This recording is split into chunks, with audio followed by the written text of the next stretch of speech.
Kajian masih di bab janaiz, bab tentang jenazah. Masuk ke kewajiban yang keempat, yaitu dafnul mayyit.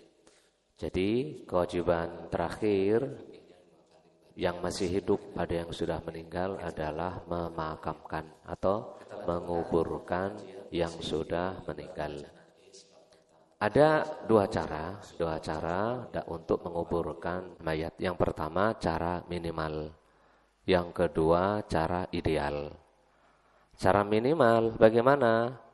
Aqallu ma yajibu fi dafnil mayyiti an yudfana fi hufratin tamna'u intisharu raihatihi wa tamna'u tasallutas sibai alaihi mustaqbilan fi hal qiblata. Minimal dalam mengubur jenazah adalah menggali lubang yang cukup untuk si mayit dalam kondisi berbaring, dalam posisi berbaring. Minimalnya gitu. Gali lubang yang panjangnya itu cukup untuk memasukkan mayat dalam posisi berbaring. Dihadapkan ke kiblat. Kemudian diuruk ya. Bahasanya apa? Diuruk kan ya. Diuruk dengan tanah yang sekira-kira dalamnya itu menghindarkan yang masih hidup dari baunya. Karena kan yang meninggal mayat itu lumrahnya mengalami pembusukan. Jadi dalamnya kubur itu minimal bisa menghalangi bau pembusukan dan menghalangi binatang buas untuk menggali ulang. Namanya binatang buas, kalau ada daging, entah daging apapun gitu, pengennya dimakan. Tujuan utama ngubur itu ya dua tadi. Biar apa? Baunya tidak menyebar kemana-mana. Dan yang kedua biar aman dari binatang buas. Itu tujuan utama secara lahiriahnya. Baik. Kemudian wa akmalu dzalika an yuttaba'a fihi ma yali. Idealnya dalam penguburan adalah sebagai berikut. Yang pertama, an yudfana fi qabrin bi'umqi qadri qamatir rajulil mu'tadili wa basti yadayhi ilal a'la wa an yusa'a qadra dhira'in wa shibrin. Yang pertama, diusahakan digali pemakaman khusus muslim. Kalau orang Islam dimakamkan dengan orang-orang Islam. Tidak boleh memakamkan orang Muslim berbarengan dengan non-Muslim. Itu kesepakatan ulama. Saya disebut oleh Imam Nawawi dan lain-lain bahwa sepakat orang Islam dikubur dengan orang Islam. Dikali kuburannya yang dalam. Kenapa dalam? Karena Imam Tirmidzi, Abu Dawud meriwayatkan, kata Imam Tirmidzi sanadnya hasan an Hisham bin Amir radhiyallahu anhu an Rasulillah sallallahu alaihi wasallam qala fi qatla Uhud ihfiru wa awsi'u wa ahsinu. Rasulullah memerintahkan para sahabat ketika hendak menggali makam untuk syuhada Uhud, gali yang dalam kata baginda Nabi. Gali yang dalam, wa awsi'u, dilebarin, wa ahsinu, dan yang baik. Buat lubangnya itu disuruh yang baik. Yang baik. Jangan buat lubangnya ngawur gitu. Kalau bisa ya persegi apa namanya? Simetris gitu loh ya, yang bagus gitu Mas. Buat lubangnya itu yang bagus. Nah, kata ulama Syafi'iyah, ideal dalamnya sekira-kira ada laki-laki yang tingginya itu sedang-sedang. Enggak terlalu pendek seperti saya gitu. Enggak juga terlalu tinggi sampai 180 itu kan kalau bahasa kita udah di atas rata-rata gitu ya. Mungkin yang tingginya mungkin 170-an gitu. Masuk, kemudian tangannya diangkat. Nah, segitu idealnya. Segitu. Berapa itu berarti? Kira-kira 2 meter paling ya. Kira-kira 2 meter itu kira-kira. Karena kalau saya ini cuma 160 lebih dikit, lebih 2 atau 3 gitu. Iya.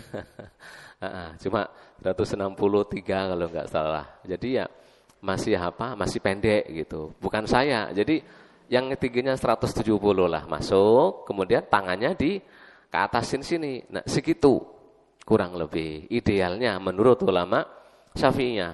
Lah kalau nggak memungkinkan Pak Ustadz, yang penting tadi sudah bisa menahan bau dan menahan binatang buas biar tidak menggali lagi. Paham ya? Lebarnya seberapa?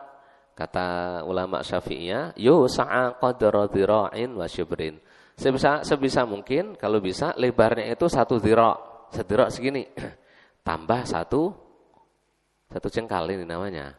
1 dhira', anggaplah ini 50 cm. Sejengkal 25 gitu ya. 25. Ya, anggaplah semeter lah gitu ya. Kalau bisa, kurang dari semeter 80 gitu, 90 gitu. Bagusnya seperti itu. Jangan terlalu mepet, jangan terlalu ngepres. Seperti itu. Kemudian, yang selanjutnya, jika tanahnya, ini tekstur tanah, ada kalanya tanah itu di dalam gembur. Gembur ya. Mungkin lebo, tahu istilah lebo ya. Kalau orang Jawa tahu mungkin istilah tanah lebo gitu. Atau lumpur atau gimana gitu. Maka yang disunnahkan adalah dibuat syak. Syak itu anggaplah ini bawah bawah kuburan. Udah menggali gitu selebar ini mungkin. Nah, sini di tengah-tengahnya dikeduk lagi, digali lagi. Selebar jenazah kalau dimiringkan. Ya, di tengahnya. Jadi kalau ini bawahan kuburan kan rata gitu ya, rata. Nah, kalau tanahnya itu gembur, bagusnya di tengahnya sini masih digali lagi. Sedalam jenazah kalau dimiringkan. Ya berapa paling segini kali ya? Segini itu ke bawah. Lebarnya juga sejenazah itu. Nah, nanti jenazah itu ditaruh di dalam situ.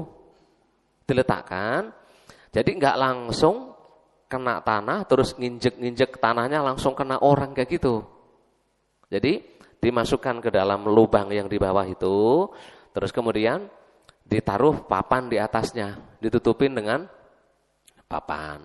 Nah, nanti nguruknya itu di papannya tadi. Kalau tanahnya gembur bawahnya. Kalau nih tanahnya tidak gembur, tanahnya keras, kuat. Model orang-orang Arab gitu. Di tanah-tanah Arab itu biasanya keras tanahnya. Atau di daerah kita juga ada yang tanahnya model keras. Yang lebih afdol dibandingkan di tengah adalah digali di samping. Nah, jadi ini seandainya di sini ini bawah kuburan gitu. Nah, ini kan tanah yang menghadap ke kiblatnya ke sono. Digali, digerongin, dilubangin ke sono. Nah, sekira-kira cukup untuk masukin jenazah dalam posisi miring. Nanti dimasukin ke sono, baru ditutupin belakangnya. Ya, ditutupin belakangnya. Setelah itu baru nanti diuruk. Kalau tanahnya, ya, itu disebut dengan lahat. Lahat itu kalau digalinya di samping. Kalau syak itu di tengah. Ini tergantung. Yang lebih afdol lahat. Jadi ada liang, ada lahat. Liang itu yang di tengah itu. Lahat itu yang di samping.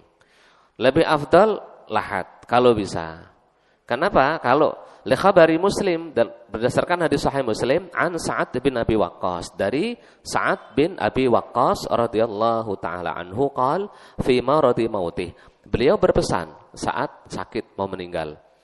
Alhidu li lahdan wa ansibu alayya labina nasban kama suni'a bi Rasulillah sallallahu alaihi wasallam.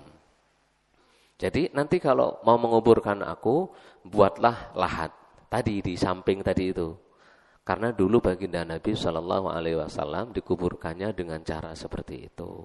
Jadi setelah digali rata, di sampingnya itu yang depannya itu dikeruain lagi, dibolongin lagi untuk memasukkan jenazah, baru di belakangnya dikasih ya apa lapin bata atau apa bata yang belum dibakar biasanya, bata mentah.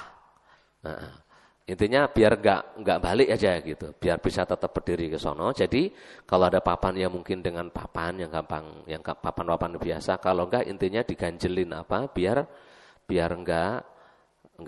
nggak balik posisinya. Nah setelah itu nanti, jadi yang diuruk itu tanahnya nggak langsung kena tubuh, nggak langsung diinjek-injek, kan kasihan kalau tubuhnya langsung diinjek-injek. Caranya seperti itu. Jadi ada liang yang di tengah, ada lahat ya. Wallahu a'lam bishawab. Nah, bagaimana kalau tanahnya itu ada itunya, ada airnya terus? Susah itu. Sallallahu alaihi wasallam jami'an. Kadang itu di beberapa daerah itu kalau gali kuburan ada airnya terus gimana? Nah kalau zaman sekarang pakai diesel itu loh, diesel kita bilang mesin kecil gitu untuk nyedot air, ya mesin kecil untuk nyedot air. Jadi sambil digali sambil disedot terus itu dibuang kemana. Setelah itu baru dimasukin jenazahnya. Nah kalau sulit boleh dimasukkan ke peti. Hukum asalnya itu enggak boleh menguburkan jenazah di peti, hukum asalnya itu dilarang. Tapi kalau memang kondisinya tidak memungkinkan, kayak tadi itu, sulit dikuburkan, kan kadang ada, ya Allah, bahkan sudah mati pun kadang masih susah gitu, dikuburkan aja sulit gitu kan ya. Nah terus gimana lagi? Kalau harus dengan peti, ya dimasukkan dengan peti, biar ada pemberatnya gitu loh kan. Dimasukkan ke dalam, baru nanti diuruk ya. Wallahu a'lam bishawab. Ya. Kemudian dimasukkan, kalau sudah jadi seperti itu, dimasukkan ke dalam kuburan, dibawa ke kuburan kan. Sunnahnya kita tidak duduk di kuburan itu sebelum jenazahnya ditaruh, dimasukkan. Kalau sudah dimasukkan mau duduk monggo silahkan jika mau duduk. Nah dimasukkan itu min qibali ra'sihi, masukkannya itu dari arah kepalanya, sunnah. Dimasukin dari manapun boleh. Kan ada kalau sono kan kiblat. Dia dimasukkan dari sini sunnahnya. Dimasukkan gitu. Kalau mau dari bagian kakinya juga boleh. Ini hanya sunnah enggak wajib. Dalilnya riwayat Abu Dawud dengan sanad sahih dari Abdullah bin Yazid al-Khutami radhiyallahu anhu bahwasanya beliau memasukkan Al-Harits ke kuburan dari sebelah